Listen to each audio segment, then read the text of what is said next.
ఇది crude 15 minute chart. ఈ market చాలా వోల్టైల్ గా ఉంది. So but with the help of NTA levels మనం మంచి ఎంట్రీస్ ని క్యాచ్ చేయొచ్చు అనమాట. సో ఓపెనింగ్ వచ్చేసి in between upper and lower pivot ఉంది. సో ఇలాంటప్పుడు మనం ఫస్ట్ ఇనిషియల్ మూవ్ ని ఐడెంటిఫై చేయడానికి ఫిబొనాసిని డ్రా చేసుకోవాలి ఎన్టీఏ లెవెల్స్ కి. ఇది 50% కన్నా కింద ఉంది అప్పర్ పివోట్ నుంచి. సో అక్కడ నుంచి మనకి ఒక ఎంట్రీని ఈ డిమాండ్ జోన్ వరకు ప్లాన్ చేసుకోవచ్చు.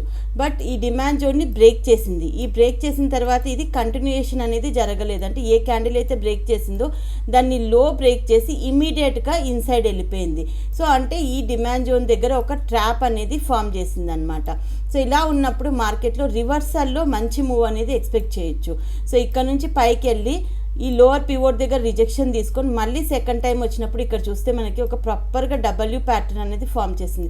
సో ఇక్కడ ఎంట్రీ తీసుకొని ఇక్కడ ఎస్ఎల్ ప్లాన్ చేసుకుంటే ఇక్కడ నుంచి చూడండి విత్ ఇన్ 3-15 మినిట్స్ క్యాండిల్లో మార్కెట్ 5600 నుంచి 5900